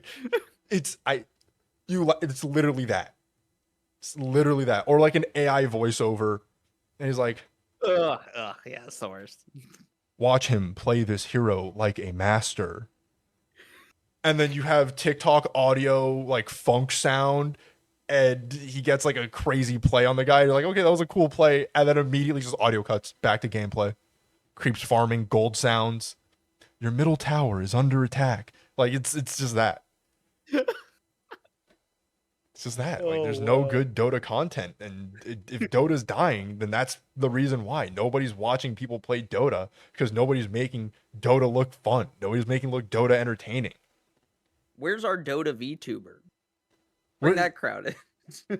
there's a few. There's a few, and they're all low budget VTubers. I don't want to talk shit, but like they're PNG tubers, and they're still got like it's still like Tumblr commissions that are Not swaying the on PNG stream. tuber, You bro. know, No. like No. some Vroid Studio shit that like a college like animation student made. It's nothing high quality. Someone like ripped a 3D model out of their favorite Unreal game. Yeah, and then changed the hair color. We're asset swapping VTubers in Dota. Like we can't win. Yeah, no, I mean you're right, dude. So The way I judge the state of content in a game is, has Vispo recruited a VTuber to play that game at a high level yet? find me And there's a not a Dota Vispo one. Dota. There's a not. Dota one. Yeah. That's what I'm talking about. So here's They got one for Counter-Strike. Remy Outsky, she plays Counter-Strike at a and high look how level. well Counter-Strike does. Counter-Strike and League of Legends are the two biggest esports on the planet, both like in terms of viewership and monetarily. There is no big three. Dota is dead. It is Counter-Strike and League. Dota probably wasn't even competing for the last 5 years. How much? This is a loaded question. This is a loaded question, but I'm gonna ask it anyway because why not? How much of the fall off of Dota has to do with declining international prize pools? Because I do feel like that was an eye-catching thing for them for a long time. No, you're so right. where- You bring up a good point where ever since they changed the battle pass and the way it works, where we're not crowdfunding the international anymore, where the players don't have a stake in it, where like there's no tangible reward to playing the game and like interacting with the scene, it's just gone down. Because that was the thing is, as someone who wasn't into Dota, right, and only really watched the international, because like I just liked watching the international. The way I always found out about the international, legitimately, like the way I always found out that the international was happening was I would see an article where they're like, international prize pool broke $6 million. fucking and I was just like, oh, the international's going on. I need to watch that, and I would watch it. And yeah, I do wonder how much not having those headlines out there that, biggest international yet and $3 million prize from the international. How much is that keeping the game like out of the general populace's radar? It's really bad for it. I'm gonna get called a hypocrite here because we just spent the last like hour complaining about Saudi influence. And listen, I know he's putting like 10K into the battle pass every time. We kind of need it, but they're not doing the battle passes anymore, so it's not gonna matter. Well, they are, but they're not contributing to the prize pool. Right, they don't. They're just battle pass. Yeah, like they just fund the money. And the battle passes have been shit. The battle passes haven't even been good.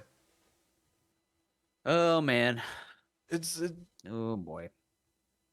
I don't think it's not getting any better. We're on track to just be Han. We're gonna be an old man's game. The only people that are gonna care about it are Southeast Asians and the occasional like 40-year-old in their Midwest home. Is it? Do you think it like needs the glitz and glam? Do you think it's a meta problem? You think it's just like that? Is it like the Gundam in Japan problem where they're just like, you ask kids like, oh, do you watch Gundam? And they're like, no, that show's for fucking old people. Like, is it just that? Is just like you go like, do you play Dota? And kids are like, that's for old people. Like, I don't play that old game. Every time I try to I sell someone on Dota, they're just like, it just seems too complicated. Because there's I mean, we handshake on this shit all. This is the fighting game thing forever, where it's just like, oh, game too hard. There's a level of prestige that I feel like Dota players have, where they're like, I can micro 2 characters at once. You could a lowly League player could never understand the intricacies of Meepo and Lone Druid. You could never play Chen and memorize all the neutral camp abilities and know which ones to claim for your cult. There's like an air of like what's the word I'm looking for? Not elitism. Elitism type yes, thing. Thank you. It's elitism of like how complicated and complex and micro heavy the game is. and how much And you think it more. gives, like you think it gives the game overall, like, a bad rap? Yeah, I think it's just people that are just. I think when it comes to League, it runs into the arcane problem. Right, where people wanted to Y play League after watching Arcane, and League fans are like, "No, don't play this game. It's too hard, and Dude, you're gonna hate yeah, it." I would say we've talked about that. We've talked I think that mentality from, like, the League player base is so dog shit where it's just like, "Oh, I've put 1,000 hours into League of Legends. This game sucks, and I hate that I play it. I fucking think it's the worst. Don't ever play this game. Yeah, Save yourself." yeah, like, It's so dumb. It's it's so so dumb. terrible. Like, Do you like the game? Do you like League of Legends? Yes? Okay, then have more people to play it with so you can find yeah. matches quicker, right? The meme that, like, League is a terrible game filled with terrible people is like whatever, community toxicity stuff aside, like, I mute the fucking Yeah, chat, like, straight up. that's I don't that's know, like, in that's just all the games. Like, yeah, it's unfortunately, just toxicity and everything, like, you're gonna find that everywhere. People are gonna yeah, call you I trash for playing straight up, bad. just mute all chat, like, Yeah. don't like, it is what it is, like, just play the game out how you're gonna play the game out, you'll have a good time, it is Yeah. what it is, you know?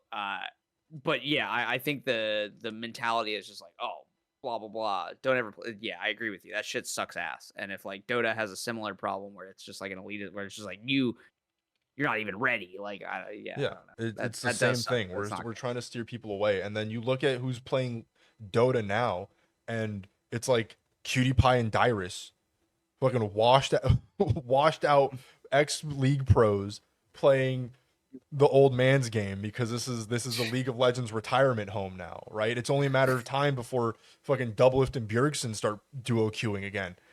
Sneaky was playing on it. That's what I'm Yeah, saying. That's I what I'm remember the Sneaky Dota saying. arc, yeah. There was an article about a former league pro that's making a team for the TI Open qualifiers. That's kinda badass at least, yeah, that's This cool. brings me to my next point. It was all set up for a transition on how to save Dota 2. Hashtag save Dota 2. I'll be the Maximilian dude of this fucking game. Right? TI Open qualifiers are happening.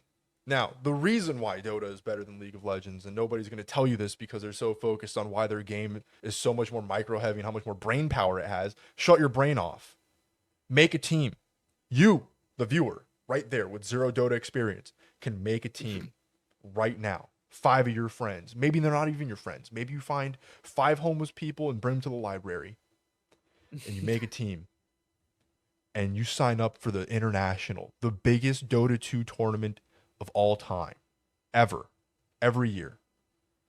And you make a team and you compete against scrubs, the bottom of the barrel, the best of the best, and everyone in between. Are you familiar with Notorious, the Uh, CS team?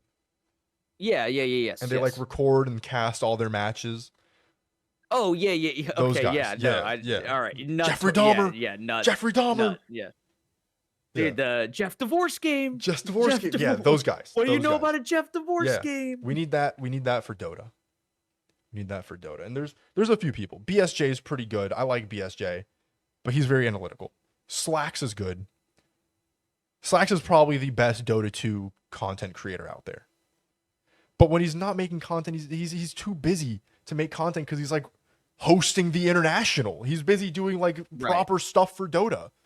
So we need more. We need more eyes. We need more fun. Like the game, there's nobody's having fun in the game right now. Everybody's just trying to like min max and hone their skills, and everyone's trying to just be the best, and everyone's just trying to have fun. Yeah, I wonder because, like you said, CS, Counter Strike 2, considered one of the biggest esports on the planet. Still like a crazy active player base. Like goes through like gains tons of new players all the time and goes through like ebbs and flows.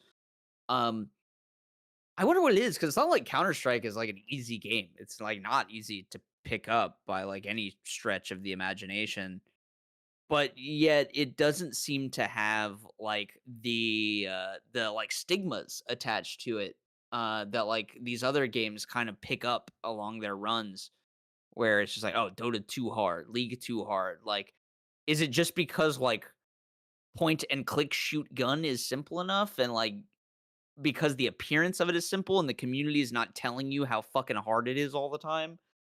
Is that why it works? Like, I wonder. People will learn different things at, like, different levels and, like, speeds or whatever, but, I mean, picking up Counter-Strike is on its face very simple, but like you said, there's no less intricacies. Like you have to learn movement, you have to learn lineups. In theory, like if we're talking about like competing, if you wanted to be the best possible Counter-Strike player you could be, let's say you're coming at this game with an open mind of like I want to hit a level of like competency. You will probably have to learn some degree of util usage, some degree of like angles and like things like that, how to hold sites, site names. And that game, it has a million, like two people will call the same fucking location a different fucking name because like it's so rooted in like esoteric history and shit. It means But something. It means like I said, it something else doesn't to a have the Brazilian player stigma. than it would to a European or North American player, right? Someone would call it shroud, someone would call it boxes, right? Like, Yeah, you get down to like the minute details. I remember when I was watching FaZe play Ancient, and they called, so it was on the I believe it's A site is the one to the right of CT. If you leave Ancient and go to the right, that's A with the donut and like the main tunnel. Um, there's like temple or whatever there, right? Like the big like fucking secret like temple thing. And they specifically called the step like outside of the temple. It had a specific name. They called it Brokey. And I was just like we're down to naming like little isolated patches. yeah, Like it's crazy. Like yeah, it's I don't know. It breaks my heart to see the game in this state and to see the response around it because of that. The perception of it, it's that's a greater MOBA issue. Like you said, we could talk about that more in another episode. But when faced with Dota, just Dota's been around in esports. It's kind of pioneered a lot of things in esports, and for where it's at now, everything has its end. And of course, maybe this is it for Dota to make way for Deadlock. But Dota died so Deadlock can live. did it like that? Is that where we're at? Where Dota? I don't know. I don't know. Like I said, I don't know. Can't run the two. I feel like those games could exist simultaneously, They're right? different But enough. who knows? Yeah. Valve, if you can't support it's Dota, a sell it to question. Blizzard. Like, just give it to someone, man. Heroes of the Storm's back, baby. This BlizzCon. Watch out. I'm telling you. True. We gotta do a BlizzCon episode. True. Yeah, that's all I got. Well, Go man. sign up for the international.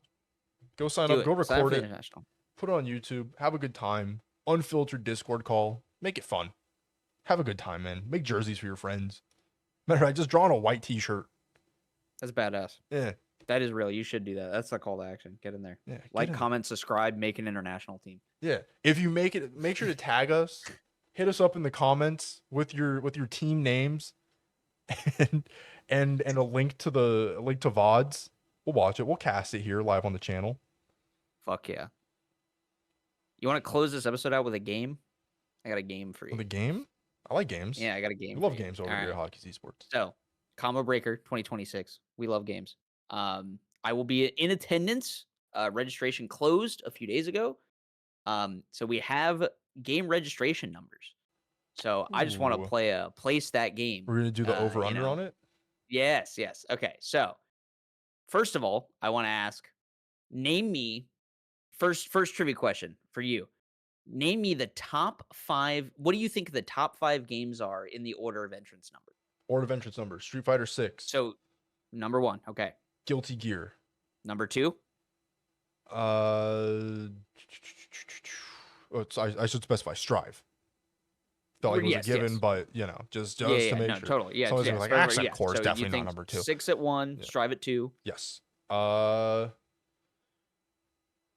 feel like 3 is like another anime game. Like, it's kind of weird and niche, and it's surprising that it's 3, but the number disparity between 6 Strive and the third game is kind of wide. I want to say it's no, people hate the uni patch.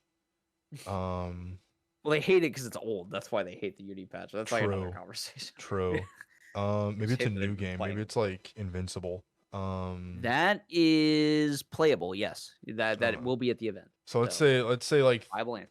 Let's say 3 is like Invincible. I mean, it might be Tekken, but I feel like that number is just so big. Okay, I'm gonna play it safe and go Tekken. 4 is Invincible, and then 5 is like fighters. Okay. Okay. So I'm gonna give you the top 5. I'm not gonna give you entrance numbers yet, but the Okay. top 5. Number 1, most entered game, Mhm. Street Fighter 6. Got it. Do you think over under 1,000? Oh, well over 1,000. What would you think under over 1,800? I was gonna put it somewhere close to like the 3K mark, but maybe that's like too many. Whoa, yeah, you're Maybe you're that overshooting maybe that's like big, more yeah. than what That's Combo like EVO Breaker numbers, attendance right? is. Yeah. Yeah. So yeah, I'll say it's like a 1750 around there. 1444. Damn. Street Fighter 6, 1444. Number 2, Tekken 8. Damn. Okay. Wait. What? Rumors of its death are greatly exaggerated. I Over guess under so. I was 1,000. drinking the Kool-Aid. Over under 1,000. 1,000. Like we're seeing like what? Like 1,100 people sign up for that game. So you're saying over 1,000? I'm 1,050. Yeah. All right. I mean, you are right. It is 1212. 12. Yeah, 1,200 and 12. Damn. For Tekken 8. Number 2 most entered game at Combo Breaker. Number 3, Guilty Gear Strive. Over under 1,000. Okay. Damn, I was flipped. My 2 and 3 were flipped. Over. I think the bulk of it is gonna end here with Strive. Then I think it's gonna be over 1,000, but I think it's not gonna be over 1,000 by much. Under 1,000 at 879. It's like not too close to it. Though. I mean, No, it's yeah. almost there. We're almost there, but still, Yeah. damn, that kind of hurts. New patch. People aren't excited. People aren't excited to play Jam in tournament. I mean, it's a 5. I actually think that's a good number for Sure. for this game this many years into its lifespan, to be perfectly honest. Sure. And for a tournament the size of Combo Breaker. Yeah. Yeah. Number 4, 2XKO. I forgot that was a video game. 800. I played it yesterday. I forgot that was a video game. Holy shit. Yes. Number 4, 2XKO. Over under 800. I said Invincible under. You said under? Yeah. Okay. Over under 600. I think it's like at about 600. I don't see it being more than All right. that. You're right. 605. Okay. 605 yeah, okay. 2XKO. There we go. You're gonna love this one. Number 5. If you say Nen Impact or something, I said mystery game. It's just called mystery game. Like we don't know So what it is. It is a historic thing that is done at the Chicago tournaments. It is the mystery game tournament. The idea is every round of the tournament is played on a random mystery game, and it's like all sorts of that's shit. fun. Like they just Yeah, that's fun. Okay, it's always very popular. I think 512 is actually its cap. It like hits cap every year. Okay. So yeah, mystery game 512. Okay. So yeah, that one's a little bit of a plant. That was a sneak. All right. So I'm gonna rapid fire the next 3 at you, right? So Under Night in Birth, Grand Blue Fantasy versus Rising, and Fatal Fury City of the Wolves. Mm-hmm. Which of these is the closest to 500, and which do you think is the lowest? You said Grand Blue, City of the Wolves, and what else? Under Night 2. Uni 2. Probably Uni 2. You think that's the highest or the lowest of the next 3? I think that's the highest because like only like 6 Puerto Ricans play Grand Blue. He's spitting. And like City of the Wolves will sit in between that because like nobody this side of the equator really likes to play a Fatal Fury game. Okay. Yes. Under Night 2 is the next closest, 488. Uh-huh. Grand Blue Fantasy Rising, the next at 417. Damn. Fatal Fury City of the Wolves, 312. Damn. Shout out all the Puerto Ricans coming out so to play Grand Blue. I'll just throw it out there. Invincible versus over under 300. Under. It's correct. 284. Yeah. No, I mean that looks like an NRS game. Nobody's playing that shit. It shit looks worse than an NRS game sometimes. I don't know. You see the pug clip of him being like, "This is the worst game ever made."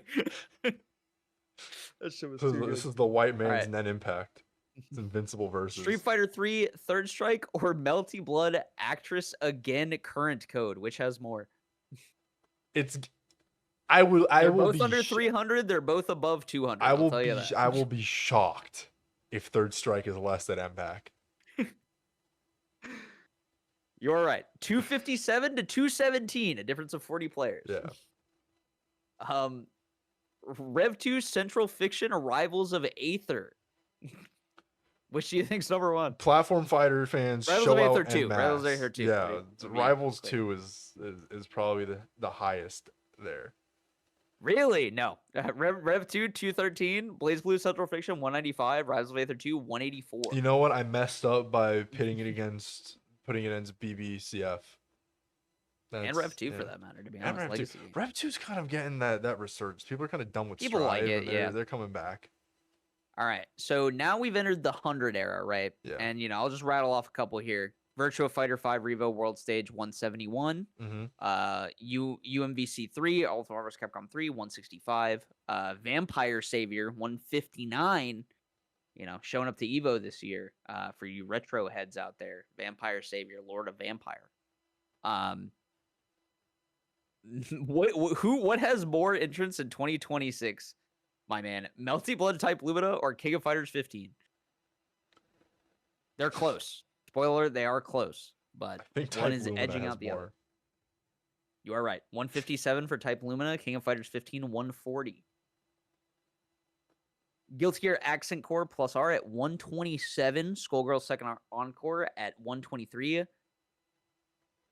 In the bottom three, in no particular order, I want you to give me the order. The bottom three games are Mortal Kombat 1, Killer Instinct, and Dengeki Bunko. What order are they in, and which of the three games is under 100 entrants? Only one of them is under 100 entrants. I don't think anyone plays Dengeki Bunko. I think that game is like reserved. You're disrespecting my Ball is Life. Listen. I think that game is cool. I think the sprites in that game are amazing. That girl, that tiny anime girl with her backpack dribbling your ass and shooting a 3 with you as her grab. Sick as fuck. Sick as fuck. I was like, but that game is reserved for like the fucking Bailey Room arcade cabinet. You're correct. Lowest of the three, lowest entered game, 78 entrants. Now, between Killer Instinct and Mortal Kombat 1, what's getting played more? Mortal Kombat 1. Shout out. Okay. You did not fall for the bait. It is close. It is 122 to 116. Microsoft thought that putting out a patch for Listen, I'll be so real that those numbers speak more to me about the state of Mortal Kombat 1 than they do Killer Instinct. No, absolutely. Absolutely, dude. Now, I had this conversation last night, actually. Last night being, we were recording this on the 10th of May. It's Mother's Day. Shout out to all the mothers. Should open the show with that. The moms. I was having this conversation with friend of the channel, Jacob. And he was like, man, Street Fighter 6 just ain't the best. Like, how are you going to say Mortal Kombat 1 is worse than Street Fighter 6? And then we went back and forth for a good while until he realized that he was trying to refer to Mortal Kombat X. Oh my god. And even then, I don't think Street Fighter 6 is worse than Mortal Kombat X. No, but it is funny that he has been so... You're right. It does paint a picture of how far your average Mortal Kombat fan is seemingly removed if Mortal Kombat X is his frame of reference for the franchise right now. Great ad campaign. Yeah. Who's next? Come on. No, it was great. The Wiz Khalifa song? Yeah. But yeah, so yeah, no, that's going on. That is the current state of entrance at Combo Breaker 2026. I will be attending. I will be playing. I think my bracket comes out on tomorrow, actually. I think is nice. The first time I'll see my bracket. We'll post the bracket. We'll see how cooked you are. Yeah, tomorrow. We'll see. We'll see which legacy player of storied legend is in my pool, as is my usual thing. But yeah, I think another episode in the books, another good one. Thank you once again. Like, comment, subscribe, all that good stuff. Tell your friends. Just want to come out real quick and say the last couple of videos have been getting a lot of love. We at the HotKeys office appreciate it greatly. Gonna keep pushing it out for you guys. Man. It's been great. Yeah. You guys are making it all worthwhile. We love doing it. We love that you guys love to hear it. Like, comment, subscribe. Keep it locked. HotKeys Esports, hottest esports podcast on the planet. We'll see you in the next one. Deuces. Peace.